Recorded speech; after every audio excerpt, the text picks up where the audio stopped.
Bienvenue à tous dans cette Azurex dédiée à Terraform dans Azure et comment, on va dire, comment l'adopter euh, pour une bonne utilisation dans Azure, ou bien Alors, même dans un ju- cas ju- général. juste avant, Mickaël, j'introduis quand même Mickaël. Alors, aujourd'hui, c'est Mickaël qui va nous faire une présentation sur Terraform. Alors, Mickaël, c'est quand même quelqu'un qui s'y connaît dans Terraform parce que l'une de ses passions, c'est d'écrire, voilà, c'est effectivement Voilà, d'écrire des livres sur Terraform. Voilà. Il y en a, c'est le jardinage, l'autre, la course automobile, je sais pas, l'escalade. Et ben, l'une des, l'une des passions de Michael, c'est d'écrire des livres sur Terraform. Voilà. Du coup, je te laisse te présenter. voilà. Donc moi, je suis Michael Krief, je suis consultant DevOps aujourd'hui en freelance, mais je ne l'ai pas toujours été. Ça fait à peine, on va dire, 2 ans que je suis en freelance. Je fais beaucoup de consulting en CDI, enfin dans divers ESN. Et je suis aussi Microsoft MVP Azure depuis 9 ans. Et voilà, donc ça fait à peu près 8 ans que je fais du Terraform. Je pense que je l'ai démarré depuis quasiment les toutes premières versions. C'est un client qui m'a fait confiance. Il m'a dit, voilà, nous, on a une grosse infrastructure et on a besoin de la faire monter en Terraform. Ils n'avaient pas beaucoup de Terraform à l'époque chez eux, mais ils connaissaient la techno et ils m'ont dit, est-ce que voilà, tu peux venir nous aider à mettre en place cette infrastructure? Donc bah voilà, bah, moi j'ai préparé un peu un POC, j'ai étudié la question, c'était très faible à l'époque. Et puis bah, je suis arrivé chez le client et puis j'ai commencé à tout mettre en place de bout en bout, avec des bonnes et des mauvaises pratiques. Et c'est sur ces mauvaises pratiques que j'ai appris, et je me suis perfectionné là-dessus. Et j'ai aimé cette techno, j'ai aimé vraiment Terraform, ce que ça pouvait faire. Et voilà, avec le temps, j'ai appris plein de choses chez divers clients. Donc, je fais aussi du consulting en tant que conseil sur Terraform. Je ne fais pas seulement de l'implémentation, je fais aussi du conseil. C'est-à-dire que ça m'est déjà arrivé de faire une mission de 10 jours chez un client qui me dit, bah voilà, on aimerait mettre en place Terraform. On a déjà une première stack qui est en place. Est-ce qu'elle est bien? Est-ce qu'elle n'est pas bien? Comment est-ce qu'on peut l'améliorer? Et donc voilà, ça peut m'arriver aussi de faire du conseil là-dessus, très, très court. Et avec tout ce que j'ai appris, à un moment donné, bon, bah voilà, il y a un éditeur qui vient et qui me voir, est-ce que tu peux nous écrire un livre? Alors, j'ai écrit un premier livre sur DevOps, sur la culture DevOps en général. Le livre s'appelle Learning DevOps. Il est sorti en 2 éditions. Puis après, bon, bah voilà, je lui ai dit, voilà, ça fait 8 ans que je fais du Terraform. Est-ce que ça vous dit d'écrire un livre sur Terraform? Ils m'ont dit d'accord. Par contre, la condition, c'est que ce ne soit pas un livre qui ressemble aux autres livres qui existent déjà sur le marché. Parce qu'il y en a déjà d'autres, des livres sur Terraform sur le marché. Il y a Terraform Up and Running, il y a Terraform in Action, enfin, il y a d'autres livres. Et donc, l'idée, c'était d'écrire un livre. On a appelé ça au format cookbook. Ça veut dire, c'est comme des recettes de cuisine. On a des problèmes, des besoins, et on répond avec une solution. Donc, il y a un besoin, il y a qu'est-ce qu'il faut pour mettre en place la solution, puis après, j'explique la solution. Donc, voilà, vous pouvez prendre le livre et le lire de bout en bout sans avoir forcément un ordre. Alors, bien sûr, il y a des chapitres, mais je ne vais pas trop spoiler maintenant le livre, parce que j'en parlerai plus en détail à la fin de la réunion. Il y aura un slide dédié là-dessus où j'essaierai un petit peu vous détailler un peu chapitre par chapitre ce qu'il y a dedans. Sachant que une petit jeu comme à notre habitude, on posera 2 questions à la fin et 2 personnes auront la chance de gagner ce livre. Voilà. Super. Voilà, donc ça, c'est pour me présenter un petit peu. Qu'est-ce qu'on va voir aujourd'hui? On a une petite heure devant nous. Euh, on va voir un petit peu, d'abord, avant de parler de Terraform, qu'est-ce qui existe comme outil pour builder une infrastructure Azure. Alors, je ne parle pas du portail, mais on va parler d'infrastructure as code. Il n'y a pas que Terraform, il y en a d'autres. On va essayer de voir ces différents outils et de voir comment est-ce qu'on arrive à Terraform. Ensuite, on va voir pourquoi est-ce qu'on va utiliser Terraform, quels sont ses avantages par rapport aux autres outils. Ensuite, on va un petit peu parler des bonnes et des mauvaises pratiques sur Terraform.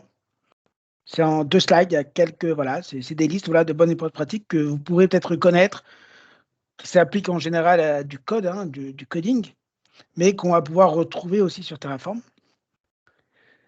Et ensuite, parmi ces bonnes et ces mauvaises pratiques, j'ai sélectionné quelques règles que j'ai vues chez des clients et qui sont très fréquents et qu'on va pouvoir un petit peu rentrer en détail là-dessus,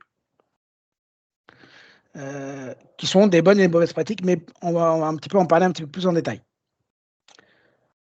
Ensuite, on va voir un petit peu les développeurs là-dedans, où ils sont avec Terraform, parce que souvent, Terraform, il est très associé à des ops, à des opérationnels, mais souvent les développeurs qui font vraiment de l'application, hein, .NET, Java, Python, ils disent, bah, nous aussi, on a besoin de builder une infra Azure. Qu'est-ce qu'on va pouvoir utiliser sans changer nos habitudes? Parce que Terraform, c'est un langage derrière. Il faut apprendre un nouveau langage. Eux, souvent, ils nous disent, bah, moi, j'ai pas envie d'apprendre un nouveau langage. Donc, comment est-ce qu'on va pouvoir transcrire leur langage avec de l'infrastructure as code? Et enfin, j'ai souvent, chez mes clients depuis quelques mois, on me pose la question, bah alors Terraform, OpenTofu, où ça en est, qu'est-ce que ça va devenir? Et donc, je voulais essayer d'en parler un petit peu là-dessus. Et puis, on parlera du livre tout à fait à la fin, avec aussi une session de questions-réponses. Donc, si vous avez des questions durant toute la durée, n'hésitez pas. Alors, peut-être c'est mieux de les écrire sur le chat directement. Et puis, on prendra quelques moments de pause entre les différents chapitres pour essayer d'y répondre. Et peut-être même que je pourrais répondre à certaines d'entre elles. Bah, bien sûr. Alors, on va démarrer avec l'IAC. Alors, tout le monde sait ce que c'est que l'infrastructure as code.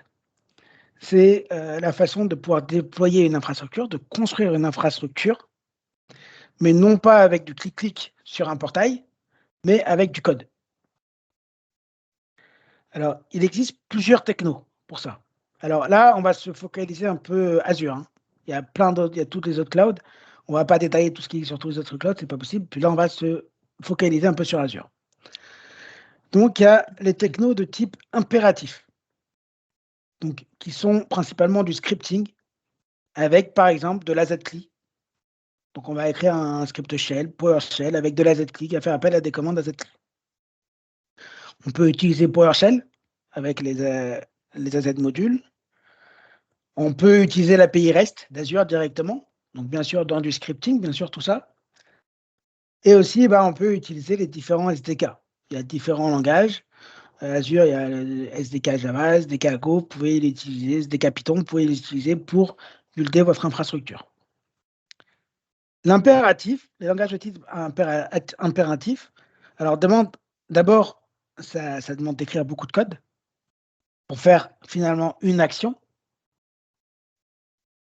Et ça va être, on va dire, étape par étape.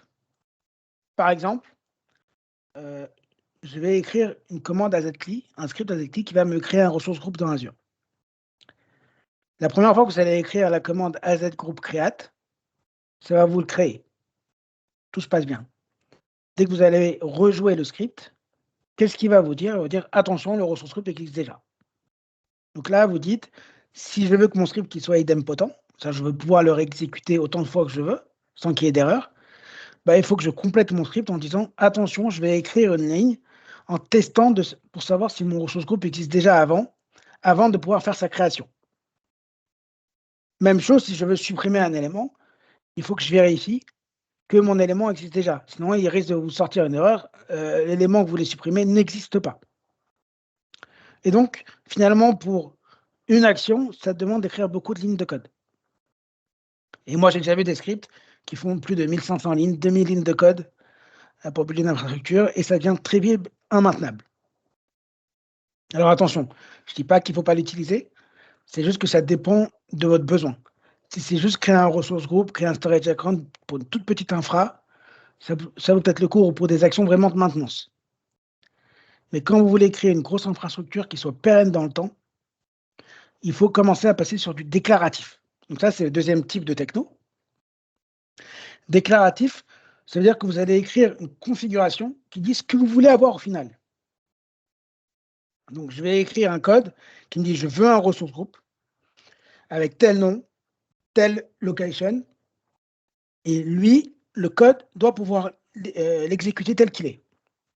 Et au final, après exécution, vous devez avoir ça.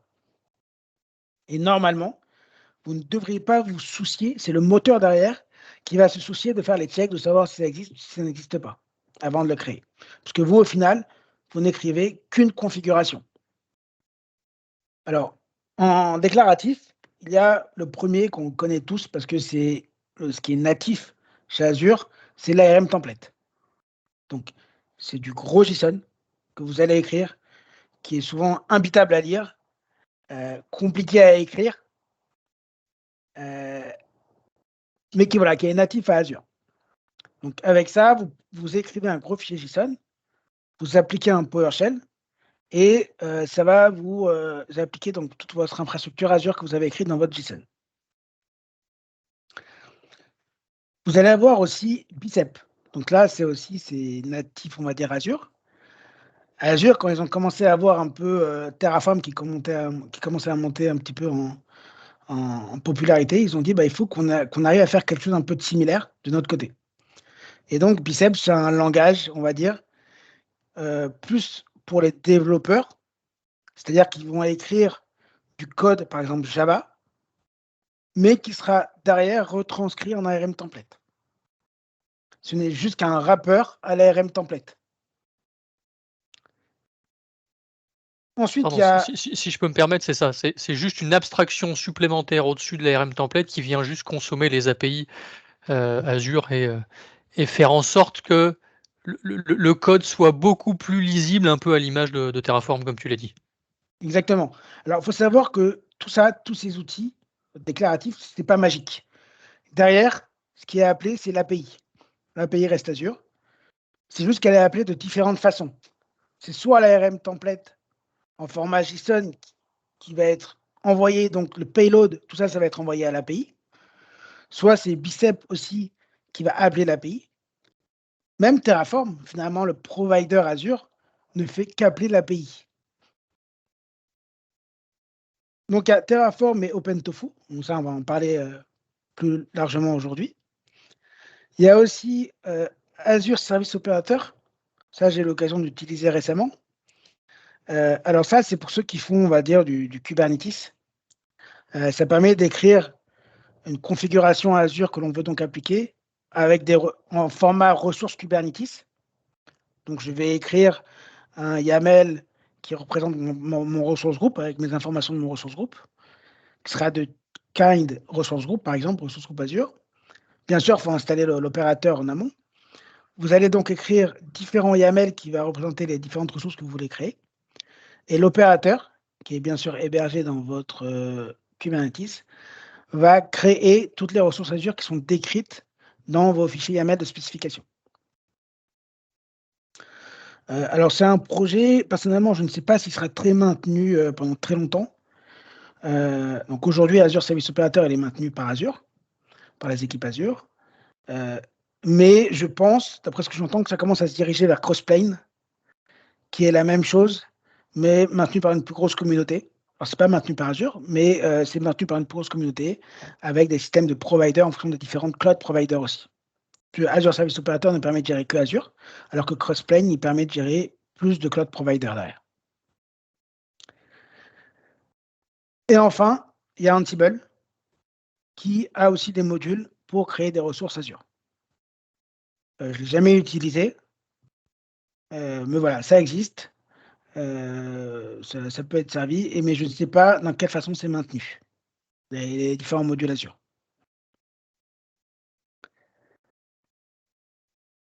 Est-ce qu'on a des questions là-dessus, peut-être? Je peux peut-être essayer d'y répondre avant de passer sur Terraform. Non. Bon, Oui, j'ai une question, s'il te plaît.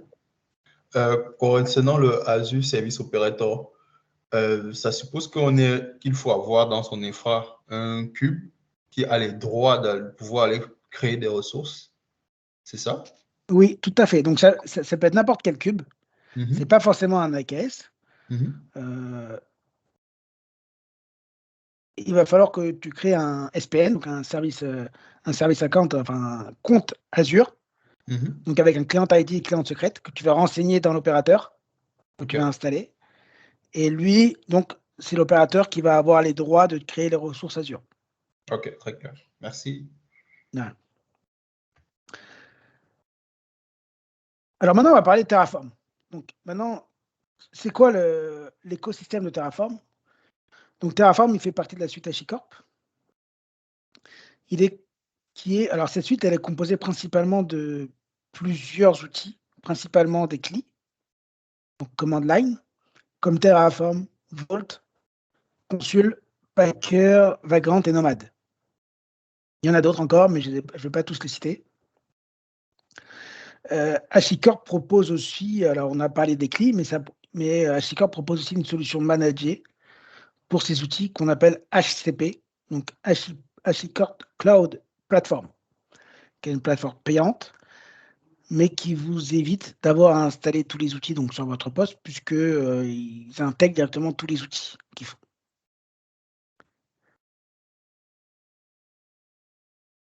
Pourquoi est-ce qu'on va utiliser Terraform? Pourquoi est-ce qu'il est devenu si populaire?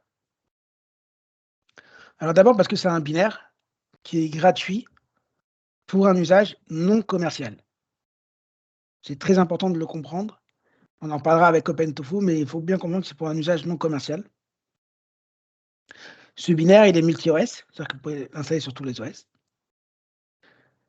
La configuration Terraform, donc écrite en langage HCL, donc HashiCorp Configuration Language, elle est simple à lire pour un humain. Elle n'est pas très compliquée. En tout cas, c'est à vous de la rendre simple à lire. Terraform, par exemple, comparé à l'ARM template, propose la prévisualisation des changements.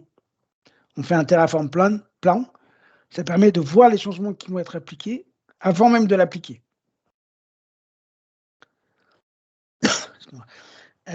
Terraform propose aussi la parallélisation des opérations. Quand on parlait tout à l'heure du langage impératif, que vous allez écrire plusieurs commandes AZCLI les unes après les autres, lui ne va pas les paralléliser, il va les faire les unes après les autres. Ce qui peut être très long. Alors que là, avec Terraform, puisqu'il parallélise l'opération, vous pouvez gagner beaucoup de temps déjà. Et enfin, Terraform, il supporte une multitude de providers. Donc un provider, c'est un petit plugin qui est développé donc soit par HashiCorp, soit par une communauté externe, qui va permettre donc d'interagir avec un écosystème. Donc ça peut être un cloud ou autre chose. Et là, j'insiste un peu sur la partie provider parce qu'en fait, on a souvent tendance à croire que Terraform ne fait que du déploiement d'infrastructures sur les hyperscalers, donc sont Amazon, GCP, Azure, parce que c'est essentiellement utilisé pour ça. Mais HashiCorp propose un certain nombre de providers et vous allez pouvoir faire tout un tas de choses. Je pense par exemple à déployer des configurations réseau, par exemple. Pour ceux qui connaissent Akamai, vous allez pouvoir déployer de la conf Akamai. Donc bref, Voilà. comme Donc tu le mentionnes, c'est vraiment très complet. Ça ne se limite pas uniquement à la partie cloud.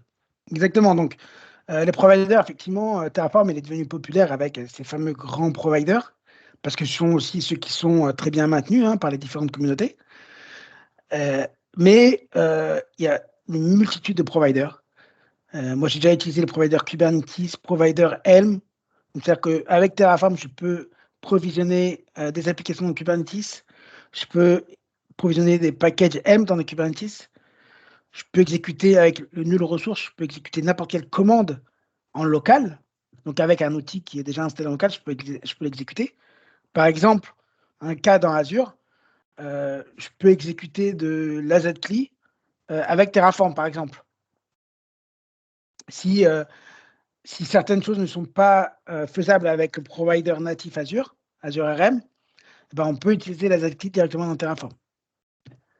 Il y a aussi le provider Shell, enfin, il y en a des tonnes de providers. Vous allez sur le lien que je vous ai donné, il y a toute la liste des providers, on va dire, officiels, qui sont donc dans la registrie publique de HashiCorp. Mais n'importe qui, en fait, peut créer son propre provider. Donc, il y a un SDK qui existe, qui permet de créer un provider. Et après, à la suite, ce sont un développement en Go. C'est du Golang derrière un provider. Donc, par exemple, je ne sais pas, vous avez développé en interne des API qui va vous permettre, je ne sais pas, de créer un enregistrement DNS sur votre serveur DNS. Nous, on avait ça chez un client, on avait un serveur DNS interne, Windows, en interne, et on avait notre infra Azure qui avait besoin d'avoir certains enregistrements qui étaient donc sur notre on-prem dans ces enregistrements DNS. Et on avait créé une API qui permettait de pouvoir créer un enregistrement DNS facilement. Du coup, on a créé notre provider qui permettait de automatiquement pouvoir créer un enregistrement DNS lorsqu'une nouvelle VM était créée, par exemple. Mais voilà, c'est un peu de développement en Go. Je suis conscient que ce n'est pas le langage le plus facile à aborder. Mais voilà. Autre provider, par exemple, que j'ai construit, c'était le provider Azure DevOps. Si vous connaissez l'outil Azure DevOps de Azure, à l'époque, il y a très longtemps, il n'y avait pas de provider. Ça n'existait pas. Et donc, souvent, quand je voulais créer des repos, quand je voulais créer des pipelines, quand je voulais gérer les groupes, les utilisateurs, tout ça, il fallait le faire à la main ou alors utiliser l'API. À un moment donné, je me suis dit, pourquoi ne pas créer notre propre provider Azure DevOps. Après, par la suite, c'est les équipes Azure DevOps qui ont repris le provider en main. Mais voilà, c'est assez intéressant à faire. Alors, quels sont les artefacts de Terraform? Qu'est-ce qu'on a besoin pour faire du Terraform? On a besoin d'un binaire, ou ce qu'on appelle le CLI. Le code de l'infrastructure approvisionné, qu'on va appeler configuration Terraform. Souvent, on appelle ça code, mais chez certains puristes, HashiCorp, ils préfèrent qu'on appelle ça de la configuration. D'ailleurs, dans la documentation officielle, ils appellent ça de la configuration. Pour faire le distinguo entre du code d'un langage, vraiment Java, C++, .NET, là, c'est plutôt une configuration. On va avoir aussi un fichier d'état qu'on va appeler le state file ou le TF-state, qui va stocker tout ce qui est fait par le binaire. Le binaire, quand il fait un événement, quand il va créer une ressource, dès qu'il finit de la créer, il va stocker au format JSON dans ce fichier-là les propriétés de cette ressource. C'est ce qui va lui permettre que quand on va modifier cette ressource de configuration, quand on va faire le plan, il va pouvoir comparer l'infrastructure Azure, ce TF-state et notre code pour dire voilà quels sont les changements qui vont être appliqués. Et enfin, on vient d'en parler, les providers. Sans ça, s'il manque un de ces 4 composants-là, Terraform ne peut pas tourner. Les providers, on en a parlé. Le fichier d'état ou le TF-state. Donc, son format, c'est un format JSON. Donc, on va dire qu'il est facile à lire. Enfin, ça reste quand même du lisible. C'est pas un binaire avec une boîte noire. On ne sait pas ce qu'il y a. Non, c'est un fichier qui est facile à lire. Et il contient l'ensemble de l'état de l'infrastructure effectué par le binaire, qui a été appliqué par le binaire. Par défaut, quand on lance un Terraform init, donc c'est là où il va instancier ce fichier d'état, il va le créer par défaut en local, sur notre fichier local. Mais, on verra dans les bonnes et mauvaises pratiques, il ne faut pas le garder en local, il faut le protéger.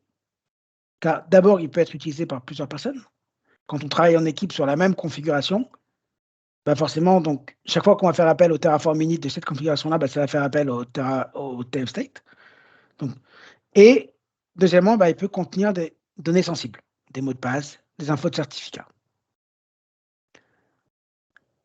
Et ce TF-state, c'est un élément indispensable à Terraform. Et surtout, j'insiste là-dessus, au déploiement sain de votre infrastructure. J'ai déjà eu des cas où on a perdu le TF-state, où il était corrompu. Là, je peux vous dire que c'est foutu. On a passé des jours à le reconstruire. Donc, un exemple de configuration Terraform, quand je vous disais que c'est facile à lire, on a du code ici qui permet de créer un ressource groupe. On peut voir que d'un coup d'œil simple, Je peux savoir le nom du ressource groupe, la location, les tags. Enfin, voilà, quoi. Ça reste assez simple. Alors, Terraform, c'est pas un clic et puis, enfin, une commande qu'on appelle et puis ça y est, tout se fait. Il y a un workflow. Un workflow, il faut le connaître. Il faut surtout bien l'appliquer dans le bon ordre. D'abord, la première étape, c'est l'init. Lui, l'init, ce qu'il va faire, c'est qu'il va initialiser le contexte. Et surtout, c'est qu'il va télécharger les providers. Les providers sont stockés dans une registrie. Donc, par défaut, c'est dans la registrie publique de HashiCorp, par exemple Azure RM. Et quand il voit dans le code que vous utilisez le provider Azure RM, ce qu'il va faire, c'est qu'il va télécharger le binaire, on va appeler ça le binaire, de ce provider-là sur votre machine. Ensuite, il y a le Terraform plan. Donc, c'est la deuxième étape. C'est vous avez écrit votre code, vous avez fait l'init. Maintenant, vous voulez savoir qu'est-ce que mon code va effectuer sur l'infrastructure. Donc là, on va prévisualiser les changements. Donc là, c'est serein. Vous faites un plan, il va vous dire voilà ce que je vais ajouter, ce que je vais modifier et ce que je vais supprimer. Et ce qui va être modifié. Et enfin, lorsque vous êtes d'accord avec le plan, lorsque tout vous paraît bon, vous pouvez faire l'apply, qui là va réellement impliquer les changements. Alors bien sûr, le workflow, c'est pas que ça. Il y a plein d'autres commandes. Il y a par exemple le destroy qui va vous permettre de supprimer une commande, de supprimer des ressources. Vous pouvez aussi faire un apply, par exemple, un destroy que sur une ressource en particulier, en faisant un target. Donc, vous pouvez targeter une ressource. Si vous avez une configuration qui a un ressource groupe, un storage, vous pouvez avoir plein de trucs. Si vous voulez supprimer que le storage, vous pouvez faire Terraform destroy, target et vous donner la target de ce que vous voulez supprimer. Parce que par défaut, quand vous faites Terraform destroy, ça va supprimer tout ce que vous avez dans votre configuration de Terraform. Enfin, toutes les ressources décrites dans votre configuration de Terraform. Mickaël, je viens d'avoir un appel au standard où un auditeur me dit que le Terraform plan, c'est pour ceux qui doutent. Eh ben, je dirais non. Je dirais non, parce que tellement de fois le Terraform plan m'a sauvé la vie. Et en plus de ça, c'est clairement noté dans la doc. Le Terraform plan est indispensable. Il n'y a pas de douter. Enfin, moi, j'ai déjà vu des configurations Terraform énormes qui étaient éparpillées dans plein de fichiers avec plein de développeurs qui y touchent. Et à ce moment-là, c'est sûr que si on est tout seul à écrire son code, qu'on écrit une dizaine de ressources, je sais ce que je fais, je connais mon infra, bon allez, j'ai peu de chances de me planter. Maintenant, moi j'ai déjà vu des équipes où on était 12 personnes à développer sur le même code, sur la même configuration. Et là, quand je récupérais la branche d'un autre développeur et que je ne sais pas forcément exactement en détail tout ce qu'il a fait, le Terraform plan, il est vraiment indispensable pour savoir tous les changements qui vont être appliqués.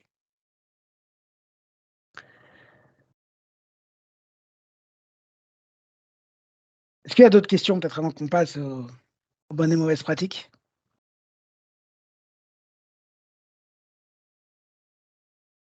Ok. Moi, j'aurais une question, mais ça serait plus un avis par rapport à ton expérience, Michael, sur l'utilisation en fait des boucles dans le code, dans la configuration.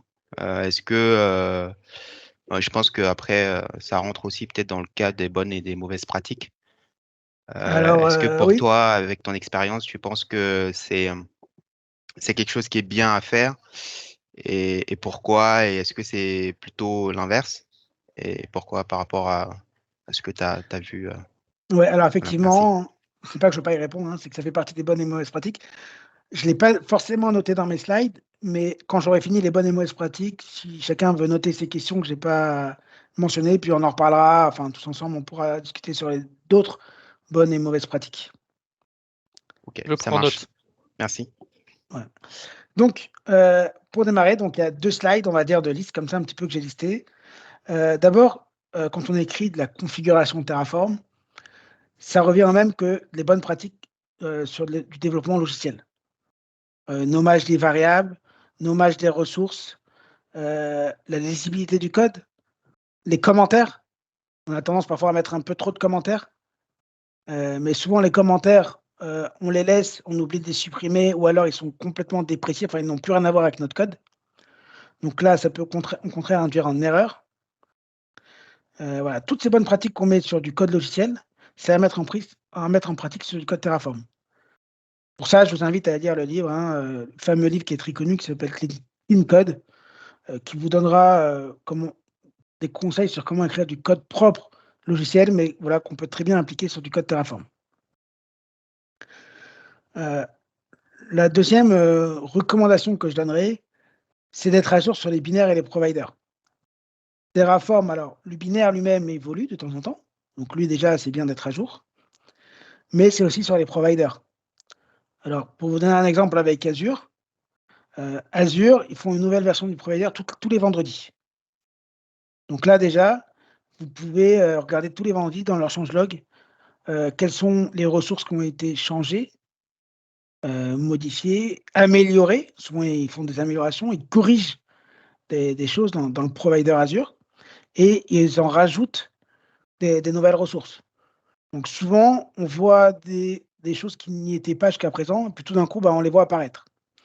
Donc, très intéressant, surtout se mettre à jour sur les providers.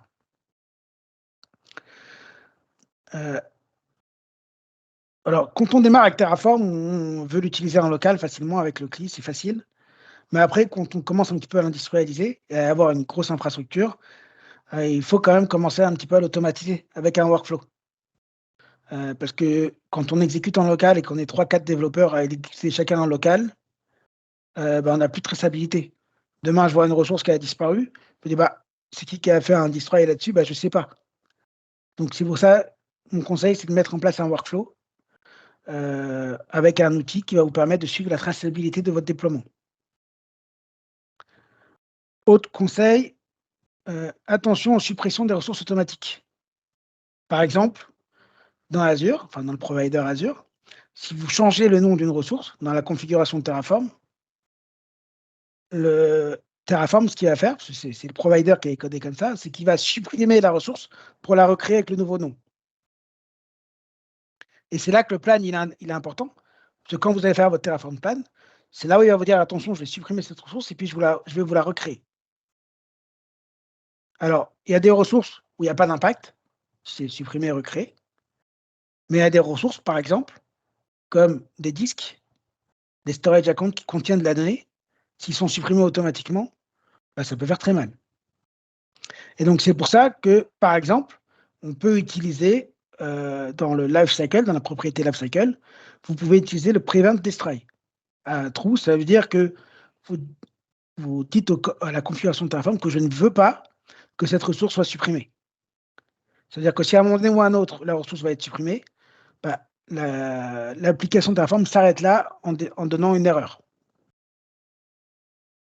Je rajoute quelque chose sur ce cas typique de changement de nom. Certains s'amusent à aller modifier le TF state pour que le nom apparaisse comme ils le souhaitent et dans le TF state et dans leur conf. Évidemment, il ne faut pas s'amuser avec le TF state. Ouais, j'en parle après, c'est un gros slide là-dessus. Autre mauvaise pratique que je vois, alors, je vois souvent trop de variabilisation inutile. Souvent, on se dit, ok, je vais faire les choses bien, je vais mettre des variables de partout, parce qu'on ne sait jamais si demain ça change. Si, je ne sais pas, la région, par exemple, elle change, je vais la variabiliser. Sauf que je sais que notre région, elle est toujours en France centrale ou en West Europe, elle ne va jamais changer. Souvent, quand je vois du code avec que des variables dedans, une grosse ressource avec que des variables, finalement, ma ressource devient presque illisible parce que je ne sais pas du tout l'état que va donner ma ressource quand elle va être appliquée.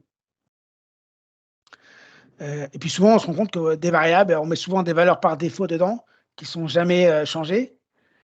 Et il faut se dire qu'une variable, ça peut être overridé par une variable d'environnement.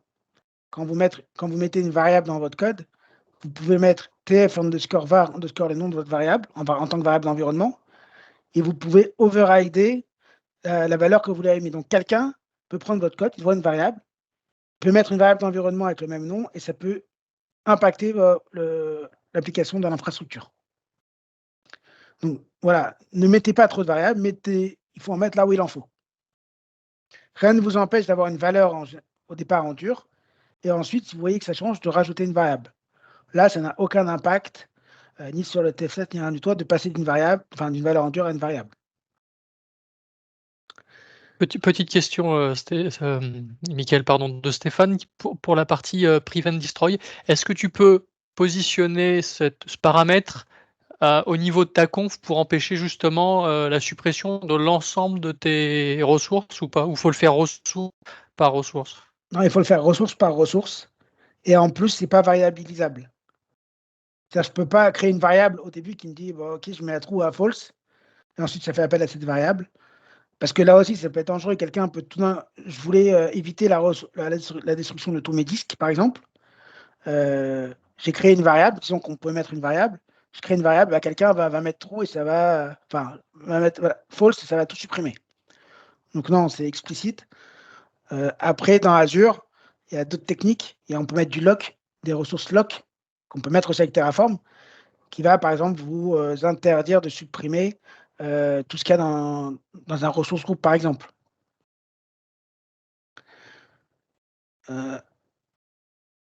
Autre chose à faire avec les providers, depuis la version 1.2, je crois, si je ne me trompe pas, Terraform ont introduit la notion de Terraform Lock, où dedans, c'est un fichier lisible, où dedans, il y a les versions des providers qui sont utilisés dans votre code. De façon à ce que quand quelqu'un prend votre code, il ne peut pas upgrader les versions de provider et avoir un comportement différent. Donc, ce fichier Terraform Lock, il est généré au moment de l'init. Si vous faites une mise à jour de provider, vous pouvez préciser upgrade au moment de Terraform, donc ça va upgrader le Terraform Lock. Mais surtout, il faut bien inclure ce Terraform Lock dans votre repository Git, de façon à ce que le développeur qui récupère votre code, ou alors la chaîne CI/CD qui va récupérer votre code, elle va travailler avec exactement la même version de vos providers. Chez les providers, vous pouvez dire je veux la version 1 et plus. Quand vous déclarez un provider, vous pouvez dire je veux la version 1 et plus de mon provider. Le plus, il va aller chercher la dernière version. Le Terraform Lock va stocker exactement la version que vous avez utilisée en local.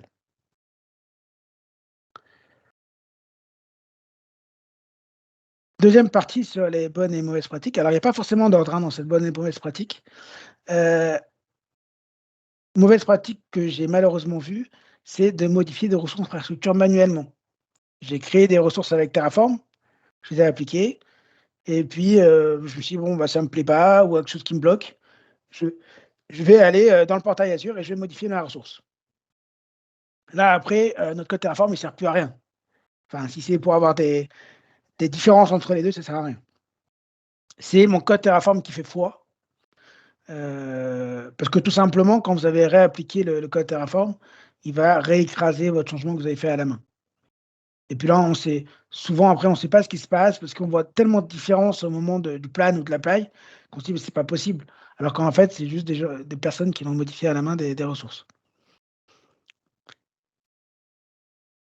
Une bonne pratique, c'est de créer un wrapper ou un script qui va vous permettre d'automatiser le workflow. Avec le temps, moi, voilà, au début, on prend en main le workflow, donc init, plan, apply, tout ce qu'on a besoin. Puis après, on avait une configuration qui était complexe, avec plein de dossiers, et on voulait l'exécuter de façon tout ça automatiquement. Ce qu'on a fait, c'est que j'ai développé un wrapper, en Python à l'époque, un wrapper qui permet d'automatiser cette exécution de Terraform. N'hésitez pas à le faire.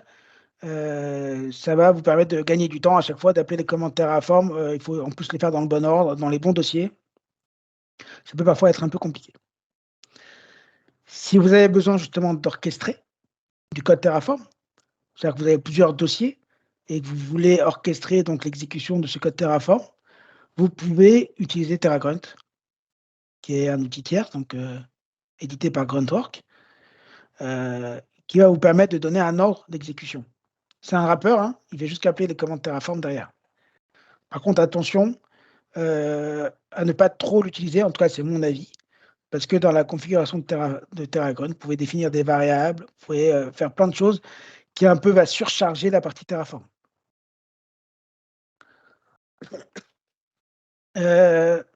Utiliser au maximum les dépendances implicites au lieu de dépendances explicites. Donc ça, en plus, c'est mentionné dans la doc. Hein. Quand vous faites depend on, c'est une dépendance explicite. Donc je dis explicitement qu'une ressource dépend d'une autre ressource. Ça peut causer des problèmes au moment du destroy ou de l'apply. Quand on fait une dépendance implicite, c'est mettre le nom de la ressource, point, son ID par exemple. Terraform va attendre que la première ressource soit créée, va récupérer son ID du TF state, et dès qu'il aura récupéré son ID, il sait qu'il va pouvoir passer à la création de la deuxième ressource. Par contre, parfois, on n'a pas le choix, on est obligé d'utiliser des dépendances explicites, parce que forcément, on n'a pas de lien entre deux ressources, mais on veut attendre la création que la première soit créée avant de créer la seconde.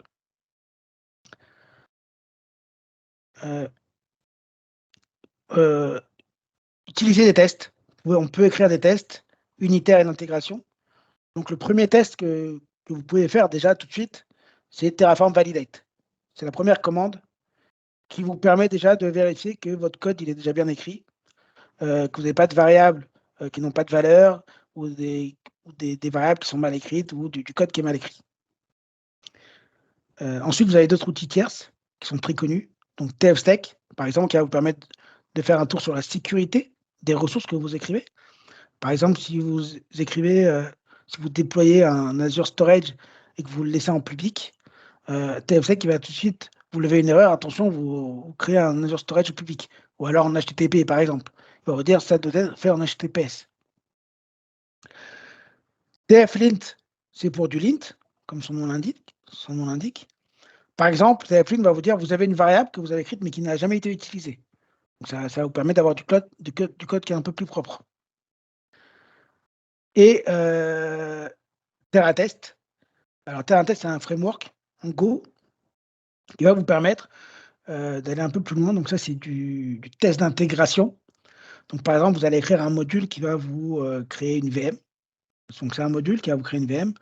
Avec TerraTest, vous allez pouvoir tester que votre VM répond bien. Ce Terraform tout seul, on va vous créer la VM. Une fois que la VM elle est créée, il va vous dire OK, c'est bon, je l'ai créée, tout est bien. Mais imaginons-nous qu'il y a un problème dans la création de la VM, que la VM elle est créée mais qu'elle ne répond plus. Ça, vous ne pouvez pas le savoir tout seul avec Terraform. En tout cas, jusqu'à récemment. Maintenant, avec TerraTest, vous pouvez écrire une commande en Go qui fait un curl sur la VM, qui va tester la VM pour savoir si elle a un ping sur la VM, pour savoir si elle répond bien.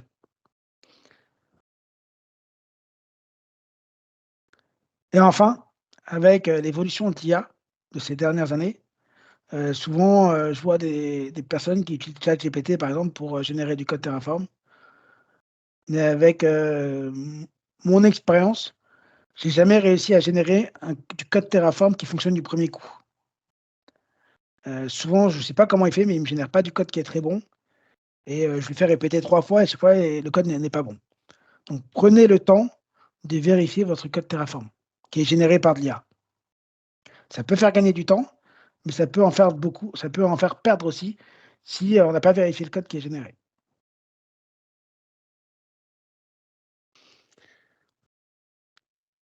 Ensuite, avec mes 5-6 dernières années d'expérience, en tout cas autour du Terraform, j'ai vu des pratiques ou des rex qui sont très récurrentes. Ce sont des questions que m'ont posées des clients, très récurrentes. Et donc, j'aimerais qu'on en passe un petit moment là-dessus. Donc, on a, premier point, c'est la structure des dossiers de configuration. Souvent, j'arrive et je vois un dossier avec un main et toute l'infra qui est là-dedans, toute la configuration de l'infra qui est là-dedans. Ça, c'est déjà une très mauvaise pratique. Prenez le temps, découpez ça en composants fonctionnels, par exemple, donc ressources groupe, réseau, web, SQL, enfin, découpez ça en fonctionnalités. Vous pouvez aussi découper en composants stateful, stateless.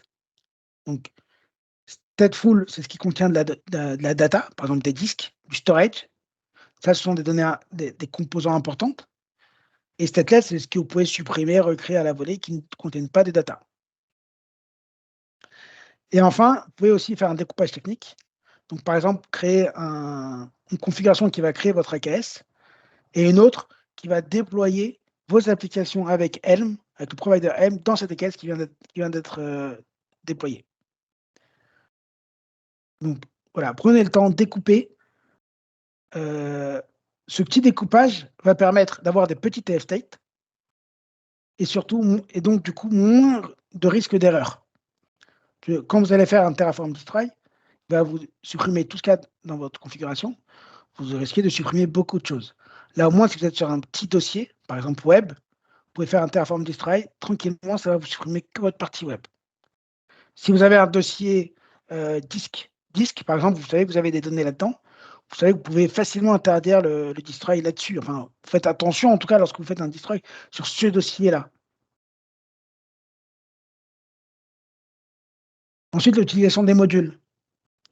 Donc, les modules, c'est un bout de code, c'est une configuration Terraform qui est centralisée et partagée, que l'on peut utiliser dans plusieurs configurations.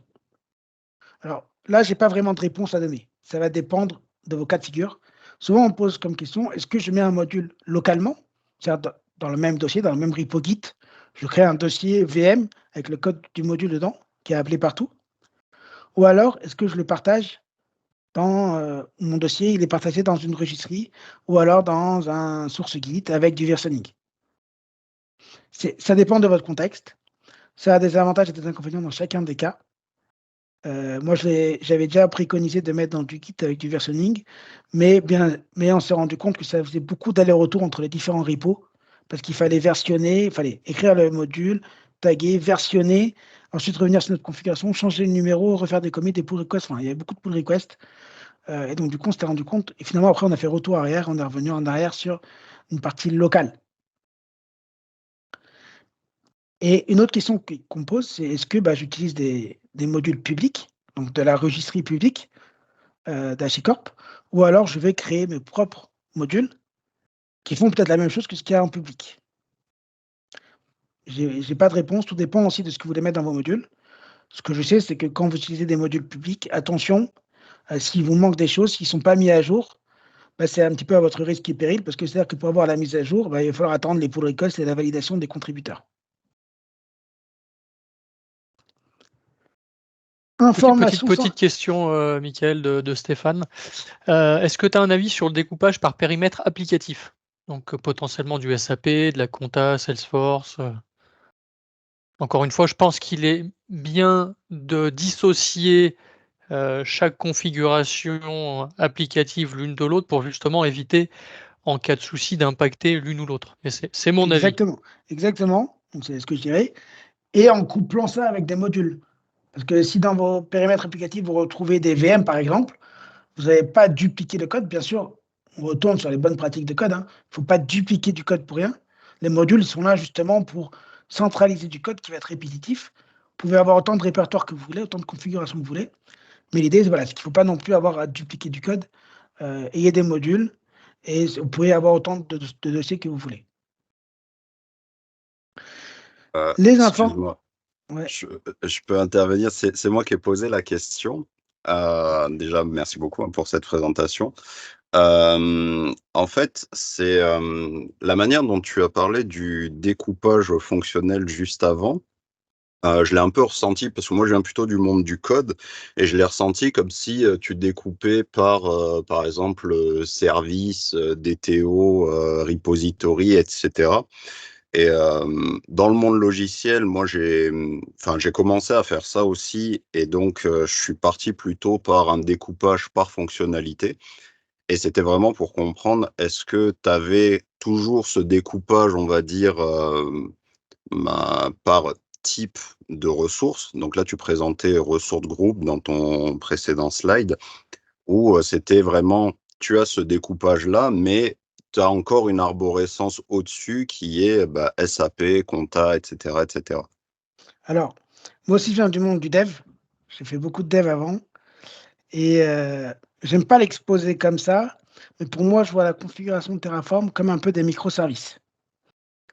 Il faut que chaque configuration de Terraform puisse être appliquée sans impacter le reste. D'accord. Donc oui, ça rejoint ce que tu dis. Tu peux mettre autant de dossiers que tu veux.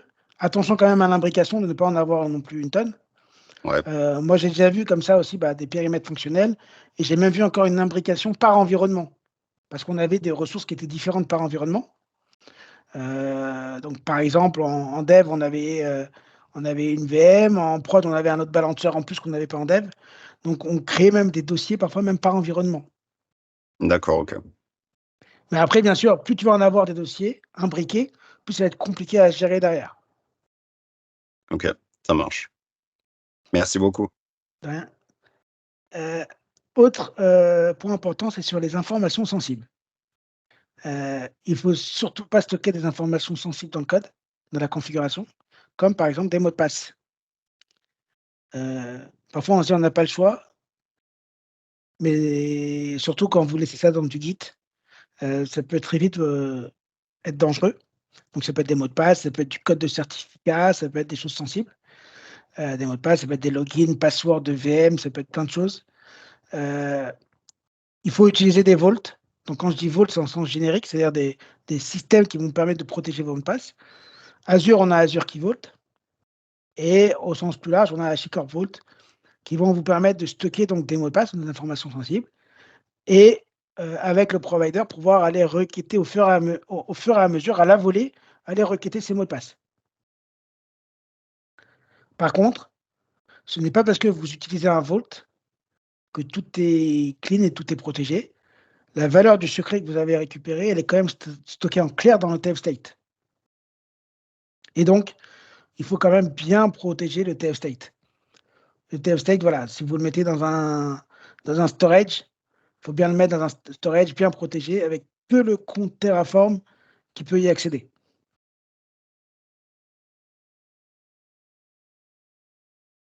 On parle du TF state un petit peu. Ça rejoint un petit peu, Arnaud, ce que tu disais. Alors, d'abord, il ne faut pas le stocker dans le Git. On va se dire, c'est pas grave, je vais le protéger, on va le mettre dans Git. Non, Git n'est pas là. Comme je disais, ça peut contenir des informations sensibles. Surtout, ne pas modifier le TF state manuellement. Ça risque de le corrompre. Je l'ai déjà vu, je l'ai déjà fait moi-même, je l'ai corrompu et c'est foutu. C'est-à-dire après, vous ne pouvez plus rien rebuilder. Terraform, il plante dès le départ et vous ne pouvez plus rien faire. Et dans ce cas-là, vous n'avez plus qu'une chose à faire, c'est d'essayer de le reconstruire. Si maintenant, on a parlé un peu des dossiers, des différents dossiers que vous pouvez avoir dans votre configuration Terraform, si vous voulez refactoriser votre code, ça peut arriver, c'est très bien de refactoriser au fur et à mesure que vous avez votre code. Vous avez une grosse configuration que vous avez envie de séparer dans plusieurs states, dans plusieurs dossiers. Vous pouvez utiliser soit la commande du CLI, donc Terraform State MV, pour changer d'un state à un autre. Vous pouvez déplacer comme ça des ressources d'un state à un autre. Ou soit, par exemple, si vous êtes dans le même state, mais que par exemple, voilà, dans mon exemple, vous avez un subnet qui était à l'origine qui était tout seul, mais ensuite j'ai créé une liste de subnets parce que j'ai créé après plusieurs subnets avec une boucle. Et donc du coup, je voulais passer tout dans une liste. Vous pouvez utiliser le bloc moved qui vous permet de dire automatiquement au moment de l'application du code Terraform, de dire voilà, je vais déplacer ce subnet du TF state de façon unitaire à ma liste. Bien sûr, attention, ça nécessite, une fois que ça a été effectué, de supprimer ce bout de code-là. Ça ne plantera pas, mais ça va polluer un peu votre code. Ça va créer du bruit dans votre code pour rien du tout.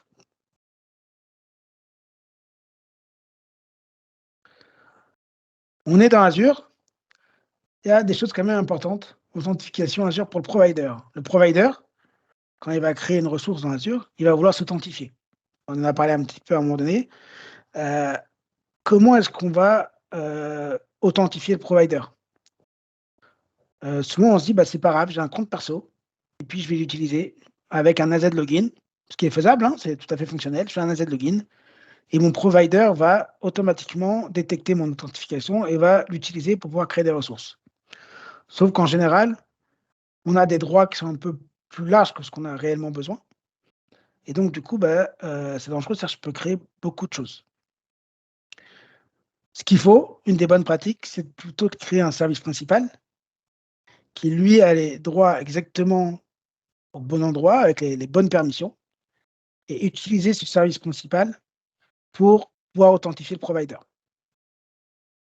Et puisque je parle de service principal, on ne va pas mettre le client ID client secrète dans la configuration Terraform, même si on a la possibilité de le faire. Dans la configuration du provider, vous pouvez mettre client ID client secrète et les mettre en dur. À ce moment-là aussi, ça fait partie des données sensibles. Il faut mieux utiliser des variables d'environnement, surtout dans une chaîne CI/CD, où là, plein de personnes peuvent y avoir accès. Alors là, je vais aller très rapidement sur les questions des workspaces. Terraform a une notion de workspace qui permet d'avoir, pour la même configuration, plusieurs environnements, par exemple. Donc, ça va créer plusieurs TF state. Ça nécessite de modifier quand même le code Terraform pour prendre en compte le nom du workspace. Il y a un workflow quand même à adapter. Et on ne peut pas utiliser des credentials différents par workspace. Moi, ce que je recommande, en tout cas, ce que j'ai fait souvent, c'est d'utiliser des TF-var différents. Si j'ai plusieurs environnements, je crée un TF-var pour chaque environnement avec des variables, donc avec les valeurs des variables différentes et des backends différentes. Est-ce que vous avez des questions? Parce qu'on passe sur un nouveau sujet. Alors, on a dépassé l'heure. Qu'est-ce qu'on fait, Arnaud? Écoute, qu'est-ce qu'il nous reste à voir? Il nous reste pas mal de petites slides, mais je peux aller rapidement sur les slides qui restent. Un petit quart d'heure. À mon avis, ça va être plus compliqué. Écoute, je te propose de finir sur ce sujet, sur cette slide-là, et puis on enchaînera sur les questions-réponses. Ok. Sinon, j'irai très rapidement sur les autres slides. Est-ce qu'on pourra avoir les slides plus tard? Bien sûr. Si Oui, bien sûr. Ouais. Oui. Marche. Merci. Alors, souvent, quand j'arrive chez un client, on me dit, voilà, j'ai une infrastructure déjà existante dans Azure et j'aimerais maintenant écrire le code Terraform qui va avec, parce que j'ai envie de m'industrialiser. Qu'est-ce qu'on peut faire? Donc, soit on utilise la commande Terraform import sur chacune des ressources, mais il faut que j'écris le code Terraform qui va avec. Tout ça, ça va permettre de remplir le TF state. Ou alors, on peut utiliser deux autres façons de faire, soit l'outil Azure Export. Donc, c'est un outil développé par la communauté Azure. Vous donnez l'ID de votre souscription, de votre ressource groupe. Et lui, l'avantage, c'est qu'il va écrire le code Terraform qui va bien et remplir le TF state. Et aussi, vous pouvez utiliser le bloc import. Donc, cette fois-ci, c'est du code Terraform que vous pouvez mettre. Donc, voilà, par exemple, vous avez un exemple, vous pouvez dire l'ID de la ressource et quelle est la target dans la configuration Terraform. Vous pouvez aussi, avec l'import, générer le code Terraform qui va bien si elle n'est pas présente. Si ma ressource n'est pas supportée par provider, ça peut arriver. Plusieurs façons de faire. Soit on utilise le provider AZ API.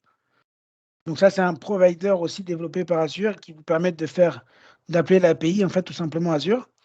Et donc, par contre, il faut connaître l'API, il faut mettre le body, il faut connaître toutes les propriétés du body. Ou alors, vous pouvez aussi exécuter de l'ARM template avec Terraform. Il y a une ressource qui permet de le faire, si vous avez déjà, par exemple, du code ARM template. Pour les développeurs, il y a différents outils. Il y a le CDK pour Terraform. Donc, CDK, c'est développé par HashiCorp. Ça permet d'écrire du code Java, C#, Python, Go, par exemple. Et derrière, ça va générer le code Terraform. Il y a Bicep, on en a parlé au départ. Il y a un autre outil qui n'est pas de la suite HashiCorp qui s'appelle Pulumi, qui est aussi un peu comme le CDK. C'est HashiCorp, ils ont un petit peu voulu concurrencer Pulumi. C'est du code C#, Java que vous écrivez qui va générer derrière le code Terraform. On prend 2 minutes pour parler d'OpenTofu, parce que souvent on pose des questions là-dessus. Le 10 août, HashiCorp a annoncé le changement de licence. Donc ce changement de licence, ça veut dire quoi? Ça veut dire qu'on ne peut plus utiliser le binaire Terraform dans une solution que l'on va vendre à des clients, par exemple, ou à l'extérieur. Ce qui est par exemple le cas de différentes boîtes comme Terramed, Spacelift, AmpZero, qui proposent des sortes de pipelines, on va dire CI/CD. Vous configurez votre repo Git et vous pouvez automatiser des pipelines directement via leur solution managée pour déployer du code Terraform. Donc ça veut dire qu'eux proposent le binaire Terraform qu'ils vendent avec leur solution. Là, c'est interdit. À partir de la version 1.5.0, ils ont interdit cette utilisation du binaire. Du coup, des sociétés comme Grotro, Thermat, ils ont commencé un petit peu à râler, puisque eux, c'était comme leur business derrière. Tout ça parce que ça faisait concurrence au HCP, Terraform Cloud. Et donc, le 20 septembre, il y a eu un fork du Terraform, donc à partir de la version 5.0, qui s'appelle OpenTofu, et qui est cette fois-ci supporté par la Linux Foundation. Aujourd'hui, actuellement, on est à la version Terraform 1.6.0, OpenTofu avec la 1.6.0, qui ont les mêmes fonctionnalités les deux, parce que les deux, OpenTofu s'est aligné à ce que faisait Terraform. Les langages, les concepts, les commandes sont identiques, mais quelque chose qui change, c'est la registrie publique, puisque entre le 10 août et le 20 septembre, HashiCorp ont dit qu'il n'y a que les produits HashiCorp qui peuvent utiliser la registrie publique. Donc forcément, OpenTofu ne peut plus l'utiliser, et donc ils ont dû créer leur propre registrie. Donc ça change quoi concrètement? Il va y avoir des cycles de développement différents. Les commandes, elles risquent de changer. Il y a des pages, là je vous les ai mis dans le doc, il y a des commandes qui sont stables, qu'OpenTofu a dit que ça n'allait pas changer. Par contre, il y a des changements, il y a des commandes qui vont évoluer par OpenTofu. Et donc attention, si vous décidez de passer sur OpenTofu, vous ne pourrez plus passer en arrière. Si je peux me permettre sur ce sujet-là, aujourd'hui, pour 99% des utilisateurs de Terraform, ça ne change rien. Seuls sont impactés ceux qui faisaient du business ou qui font du business en s'appuyant sur les outils Terraform. Donc n'ayez pas peur, hein. Je vois beaucoup de monde qui sont effrayés. Pour moi, il faut absolument pas s'effrayer, ça ne change rien. Exactement. Moi, tous les clients me disent je fais quoi moi, parce que j'utilisais le binaire Terraform, et je leur dis mais vous ne vendez pas le binaire à vos clients, vous l'utilisez pour builder votre infrastructure. Donc vous ne vendez pas le binaire, vous vendez l'infrastructure finalement qui est derrière. Donc vous n'avez pas de raison de s'inquiéter, le binaire restera toujours gratuit. Ce n'est pas un problème. Donc qu'est-ce que ça va changer? Donc deux registres différentes. Ils vont avoir des disparités. L'abandon peut-être d'une des deux registries, on ne sait pas. Comment est-ce que la communauté va se comporter, des développeurs, face à deux produits concurrents? Et OpenTofu a déjà annoncé quelques fonctionnalités qu'il est en train de développer. Et donc, il faut forcément suivre la roadmap des deux produits pour à un moment donné pouvoir se positionner. Et si je peux encore me permettre, aujourd'hui, qu'est-ce qui fait que vous utilisez Terraform pour de l'Azure? Enfin, peut-être pas tous, mais en tout cas pour un provider, c'est que le provider que vous utilisez aujourd'hui est supporté par une communauté et bien souvent, c'est le provider, c'est souvent le CSP, donc Azure qui supporte le provider Azure RM, Amazon qui supporte le provider Amazon. Donc aujourd'hui, tant que Azure ne dit pas moi je vais prendre en charge le support du provider, je ne sais pas comment il s'appelle sur OpenTofu, il n'y a pas de raison non plus de changer, hein. Moi, pour être très honnête, c'est des gars qui n'étaient pas contents, qui faisaient de l'argent en s'appuyant sur les outils HashiCorp qui ont lancé ça. Alors, oui, bien sûr, c'est leur business, je peux comprendre. C'est ça, je peux entendre qu'à un moment c'était open source et que maintenant ça ne l'est plus. Ok, effectivement, il y a un changement, HashiCorp a changé son fusil d'épaule, mais en tout cas, personnellement, c'est mon avis, je n'incite personne à croire que c'est le bon et ni à vous l'imposer, mais si les providers ne suivent pas OpenTofu n'ira pas loin du tout. Exactement. Et puis voilà, les providers sont indépendants de Terraform. Comme dit Arnaud, chacun développe son provider, chacun le maintient. Tant qu'ils sont bien exposés dans les deux registries, tout ira bien. Peut-être que demain, Azure dira moi, je ne veux plus aller dans la registrie d'OpenTofu. Et donc à ce moment-là, OpenTofu s'arrêtera de supporter Azure. C'est comme TerraGrunt. TerraGrunt, aujourd'hui, il est développé par Gruntwork. Gruntwork a clairement dit qu'ils veulent aller sur OpenTofu, puisque eux, Gruntwork propose une solution managée de pipeline aussi, à part TerraGrunt. Et donc, ça se trouve peut-être que demain, TerraGrunt ne supportera que OpenTofu, puisque TerraGrunt, finalement, est un wrapper à Terraform. Il fait appel aux commandes Terraform. Et donc, du coup, peut-être que demain, il ne supportera plus les commandes Terraform. Donc voilà, c'est à suivre. Aujourd'hui, il n'y a aucune différence dans les deux.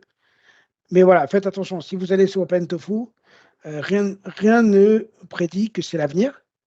Alors que HashiCorp, bon, bah, eux, ils vont continuer quand même à alimenter leurs produits. En tout cas, dans les prochaines années, ils n'ont pas annoncé, en tout cas, ils n'ont pas l'air de vouloir s'arrêter. Une petite slide quand même sur mon livre, Terraform Cookbook. Donc, c'est la seconde édition, qui est beaucoup plus complète que la première. Donc, les gros chapitres, bah, c'est l'écriture de configuration de Terraform, l'utilisation des modules, comment est-ce qu'on va gérer le temp state, provisioning, Azure, il y a donc un gros chapitre sur Azure, dédié à Azure, un chapitre sur GCP et AWS, comment utiliser Docker et Kubernetes avec Terraform, parce que souvent, comme on le disait au départ, on pense que Terraform, c'est que pour le cloud, mais en fait, c'est pas vrai, hein, ça peut s'utiliser pour plein de choses. Et là, je montre comment déployer une application dans Kubernetes en utilisant Terraform. Toute l'exécution de tests, de configuration de Terraform, comment est-ce qu'on va tester notre code et différentes méthodes de test, tous les outils tiers aussi, hein, je fais appel à plein d'outils derrière. Comment on va automatiser Terraform, donc soit de façon native, soit en utilisant des pipelines, GitHub Action, Azure DevOps, voilà, il y a plein de façons d'automatiser Terraform. Et enfin, tout un chapitre sur Terraform Cloud. On n'a pas eu le temps d'en parler, mais voilà, c'est tout un chapitre qui utilise comment utiliser Terraform Cloud. Top, merci Mickaël. Voilà Bah, pour moi. je vous propose de poser des questions si vous en avez. Alors, revenons à la question de Souleymane tout à l'heure sur les boucles Ouais. au niveau de la Donc conf. sur les boucles au niveau de l'écriture des configurations. Je ne sais pas si toi, tu as constaté en fait des différences sur des grosses architectures, infrastructures. Est-ce que ça fait ce que j'avais vu moi en lisant un article en fait où effectivement il mettait un peu une alerte, un warning au niveau de l'utilisation des boucles sur le déploiement d'infrastructures très importantes. Est-ce que toi, au niveau des projets sur lesquels tu as travaillé, est-ce que tu vois une différence fondamentale sur le temps d'exécution du code Terraform? Alors, le temps d'exécution, non, je ne vois pas de différence. Par contre, Ok. tu as différents types de boucles. Avant, on créait des boucles avec count. Mhm. Ensuite, ils ont mis en place le for each. Et Ok. si tu dois créer des ressources identiques, mais vraiment identiques, tu peux utiliser les count. Ok. Par contre, si tu veux créer des ressources différentes, mais de même nature, de même type, il faut utiliser le for each. Pourquoi? Parce que si tu supprimes dans ton tableau un élément, tu veux Mhm. supprimer une des ressources qui est créée, le count, il va être complètement décalé par rapport à ton tableau qu'il y a dans le temp state. Et donc, il peut tout Ok. changer. Mais étant donné qu'elles sont identiques, c'est pas grave, tu vois. Hmm. Par contre, quand tu as des objets qui sont différents, si tu utilises un count, ah bah, ça peut tout inverser, tout changer. Donc, Ok. count pour des objets vraiment identiques, Hmm. des objets différents, mais que tu veux boucler, parce que non plus, c'est pas de répéter le code.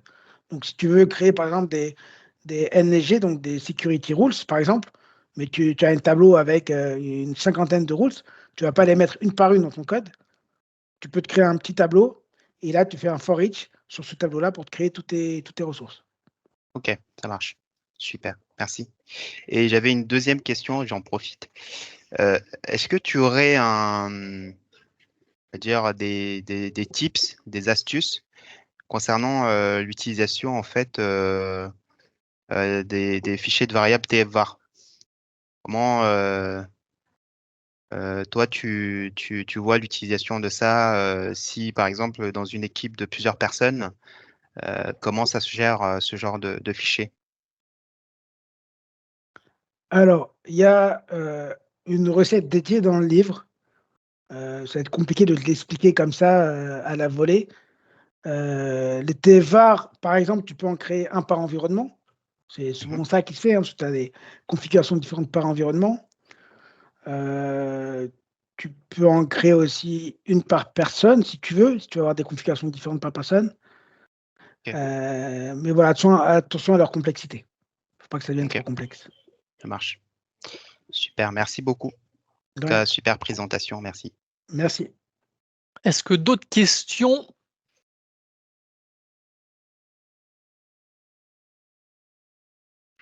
Oui, j'ai une question. C'est par rapport à l'utilisation de Terraform sur Azure. Je ne sais pas si dans tes expériences, tu as déjà eu à bosser avec le Cloud Adoption Framework de Azure, qui utilise des providers Terraform pour instancier des landing zones. Non, j'ai pas eu à le faire. Ok. Je peux malheureusement pas te guider là-dessus, mais je pense que tu dois peut-être trouver quelques ressources quand même sur Internet là-dessus, enfin des conseils là-dessus. Ok.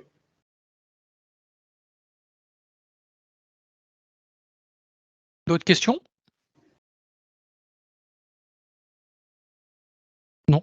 Bon, bah écoutez, je vous propose de jouer à notre petit jeu. Donc, je vais poser une question à l'oral. Le but, c'est de répondre dans le chat pour que le plus rapide puisse gagner quelque chose. Alors, en début de présentation, Mickaël nous a parlé de différents outils en mode déclaratif, et notamment un que j'ai découvert, pour être très honnête, à savoir Azure Service Operator, qui nous disait que il voyait qu'il allait potentiellement migrer vers un autre outil. Est-ce que vous êtes capable de me sortir le nom de l'autre outil? Oh, Benjamin, bim. Donc, Achille, la réponse, je refais un. Donc, Ouais. la réponse dans le chat. Je le note. Benjamin, il vous l'a mise. Parce que rapidité. Seconde question. Imaginons que vous souhaitiez déployer une ressource ou une fonctionnalité depuis Terraform.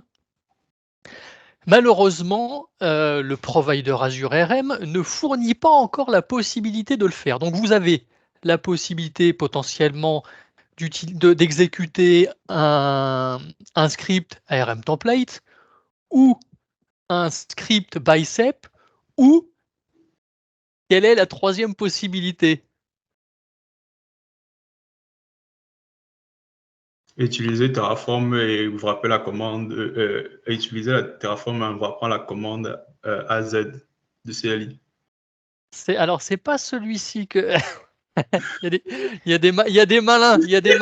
C'est pas ça que j'attends. C'est pas AZCLI, c'est pas ressources nulles, c'est pas créer son propre provider comme le soumet Anthony. Non, il y avait une autre ressource. C'est un provider d'ailleurs, il me semble. Oui. C'est un provider.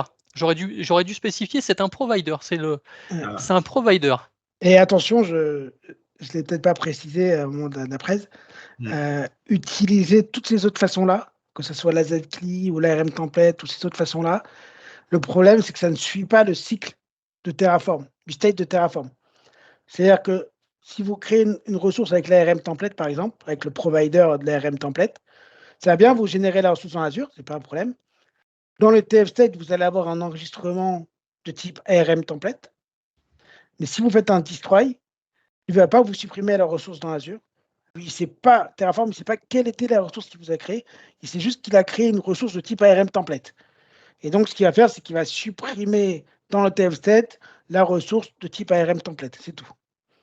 La même chose avec la ZCLI. Si vous exécutez de la ZCLI, il va juste vous enlever dans le TF state l'exécution de la ZCLI. Mais lui, dans toutes ces façons-là, il ne sait pas quelle est la ressource qu'il vous a créée dans Azure. Ok, eh ben, écoutez, Benjamin a encore gagné, les mecs. Il est loin devant. Du coup, alors, je m'étais préparé que 2 questions. Est-ce que tu as une question en tête, Mickaël, sur ce que tu as présenté? Donc, Benjamin, tu peux toujours jouer, mais sache que si tu es le premier, tu gagneras pas un deuxième livre. Alors, J'en ai une. Le temps que Mickaël cherche. On a parlé tout à l'heure du fork OpenTofu avec Terraform. Est-ce que vous êtes capable de me redonner la date du fork?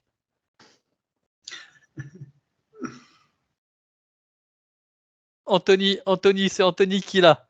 Anthony, bim. Allez, et comme on est sympa, on va faire gagner un 3e livre. J'attends Mickaël qui me sorte une question. Je recherche dans les slides. Parce que...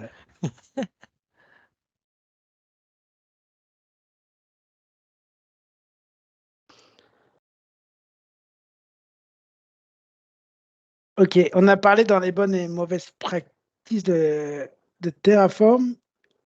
Un point sur les dépendances. Quels sont les deux types de dépendances que l'on peut avoir?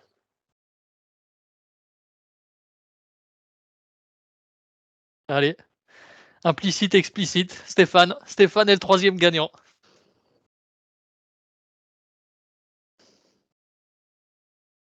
Bon, bah, écoutez, monsieur.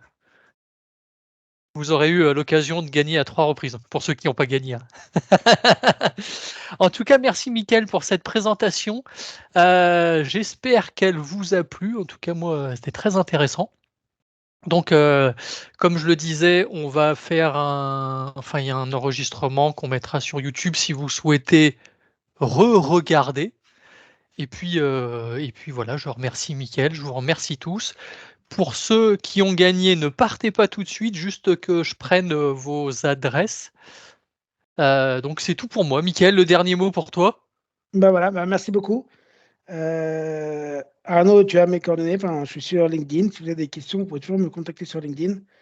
Et puis, j'enverrai les slides d'Arnaud qui pourra peut-être les mettre quelque part, en partage. Pas de souci, faisons ça. Eh bien, merci à tous. Passez une bonne fin d'après-midi et puis au plaisir merci. Pour une autre présentation. À bientôt. À bientôt. À bientôt. Ciao.